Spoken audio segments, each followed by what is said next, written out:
What's up guys, my name is Sanya and I want to show you some of my favorite places in the beautiful country of Russia.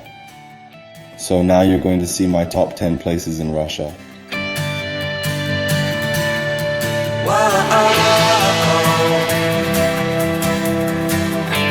Russia is home to some of the most stunning places in the world.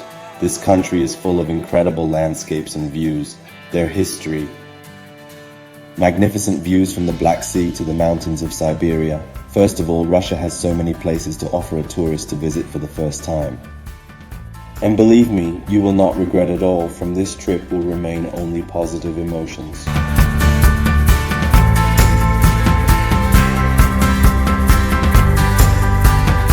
So we are now going to the Kamchatka Peninsula. Just look, it is one of the wildest and most beautiful places in Russia. It is a beautiful land dotted with more than 160 volcanoes. It's like Russia's version of Iceland and a little version of Alaska. This peninsula is home to many animals, including bears. It's one of the most stunning places on earth I've ever seen. It has the largest active volcano. I will not even try to pronounce this complex, oppressive, and gloomy name of 4,750 meters high. The capital of the peninsula is the city of Petropavlovsk-Kamchatsky. It is an impressive city that seems small. Oh gods, there are huge volcanoes here. There are no roads from the mainland of Russia to get here by car, so the best way to get here is by biplane. I think this is one of the most beautiful and not fully explored parts of the world.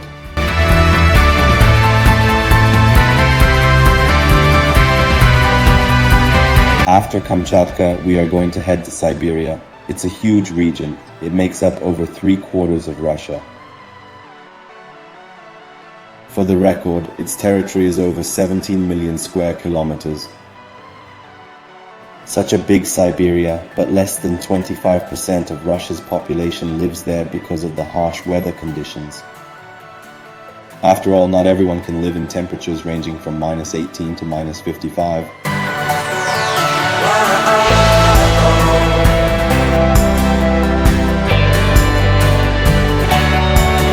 One of the craziest places in Siberia is Lake Baikal, located in southern Siberia. Baikal is the largest freshwater lake in the world and the deepest lake. Its depth is 1,642 meters. Think about it. During the winter months, the water can freeze up to 2 meters thick. This is the most beautiful time to go for a ride on a giant ice skating rink or drive across the lake by car. A bit of background. The average lifespan of ordinary lakes is 10 to 20,000 years. Whereas the age of Baikal scientists estimate at 25 to 35 million years. At the same time, the lake has no signs of aging. It is not swamped and not filled with sediments, but on the contrary continues to grow. By the way, you can see the bottom of Baikal at a depth of up to 40 meters.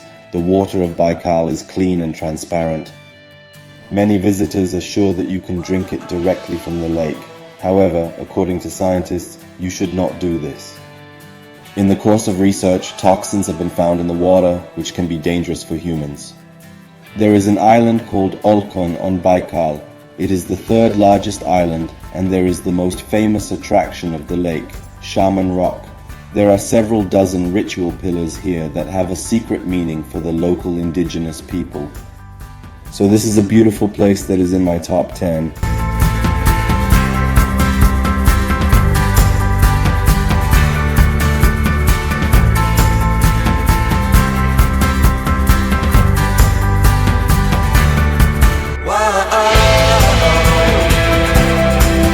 Now we're going to go to another place. We are going to visit the Altai Mountains. This mountain range is called the Switzerland of Siberia, and I totally agree. I was amazed when I saw this beautiful sight myself.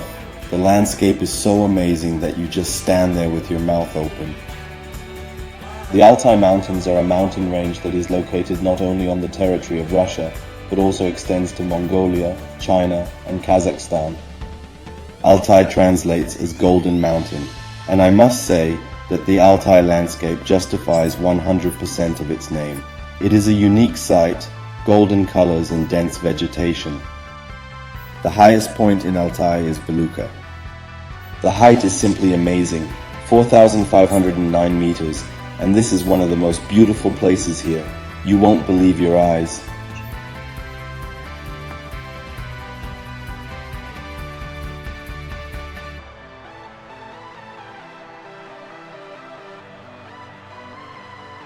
When I was there, I thought it would be cool to camp here for a few days to truly enjoy nature.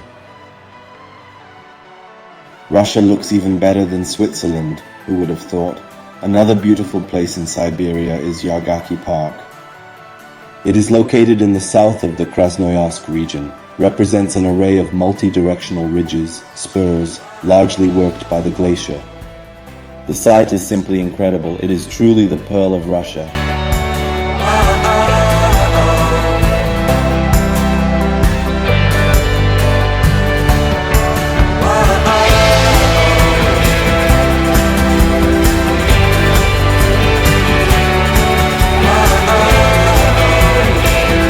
After these beautiful views, we head towards the Pacific Ocean, to the onboard city of Vladivostok. When you look on the map where this city is located, you will see that it is in a very peculiar place. It's right on the southeastern edge of Russia. It's right next to China and 4 hours away from North Korea. I'm just very impressed with this city. It's very green and beautifully surrounded by the coast. Vladivostok is Russia's largest port on the Pacific Ocean. It marks the end of the Trans-Siberian Railroad. It is such a long railroad, it takes 7 days to get to Moscow.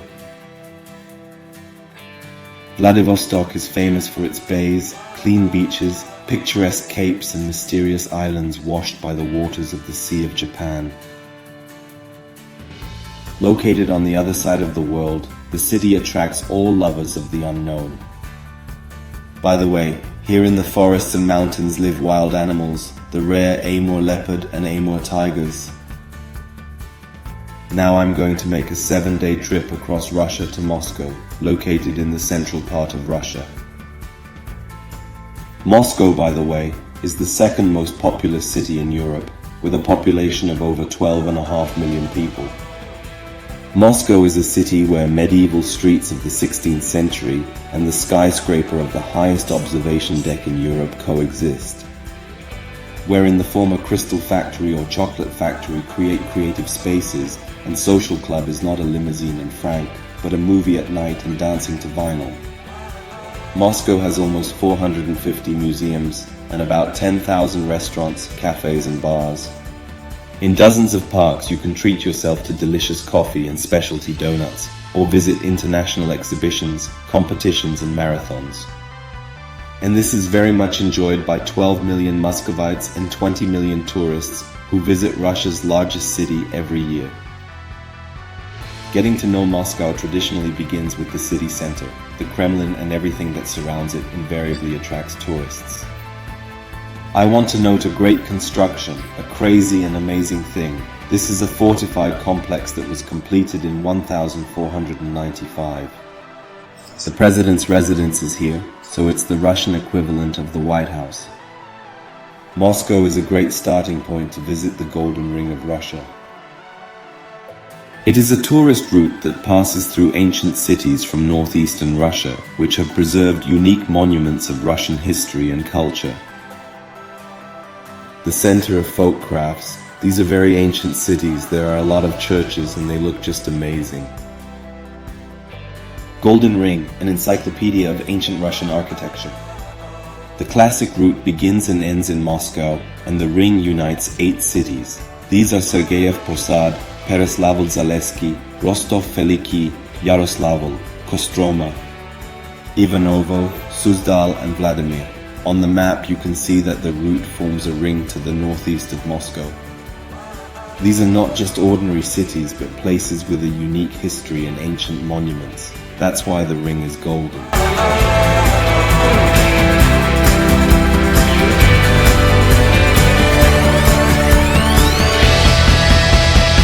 Well, now we are going to the Caucasus. This mountain range stretches from the Black Sea to the Caspian Sea. a breathtaking drive through the mountains and the deepest canyon in the world, an igniting glacier, a deserted cliff-top village, and the inaccessible turquoise lakes. All this is the harsh beauty of the highest mountainous region of Russia. A variety of entertainment awaits travelers here, from a stalker's walk through abandoned villages and trekking, to a waterfall, to a romantic picnic by a mountain lake and a trip on dizzying serpentines. In the Caucasus Mountains there is the highest mountain in Europe. This is Mount Elbrus. It is currently located in the southwestern part of Russia.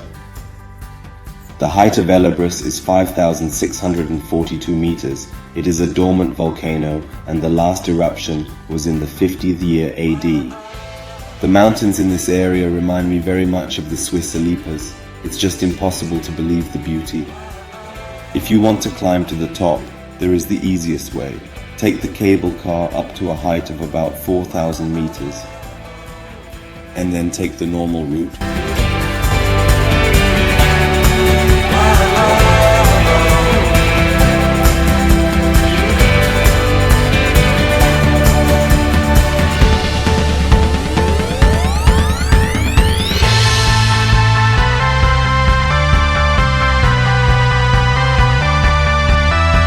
After Elbrus, our way lies to the Russian Riviera, the beautiful city of Sochi.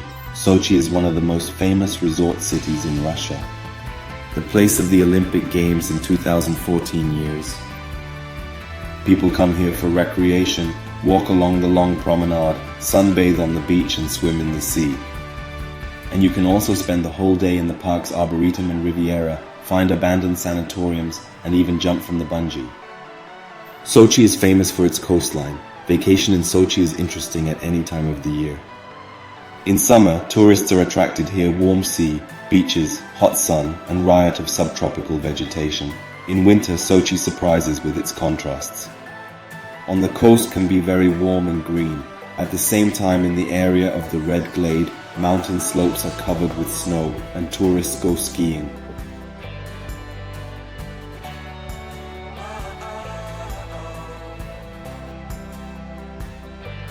Well, now I will head to the city of St. Petersburg, the northern capital, the city on the Neva, Leningrad, St. Petersburg, Peter. It has so many names and even more people's love.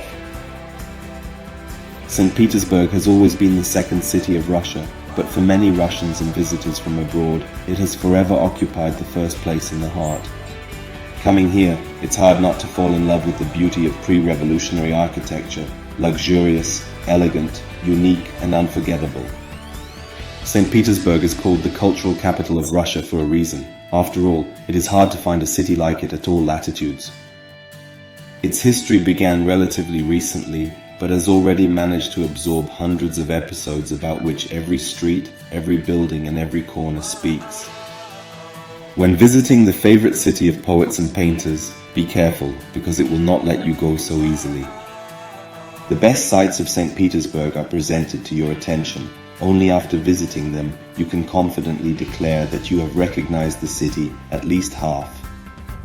In general, there are a lot of attractions, such as the Hermitage, which is something like the Louvre, St. Isaac's Cathedral, Peter and Paul Fortress, Portsy Square and Alexander's Column, and many others. So I have told you my top 10 places in Russia. You can find more detailed videos on my channel. Be sure to subscribe, because you are the best motivation for me. Well, I'm off. Have a good day.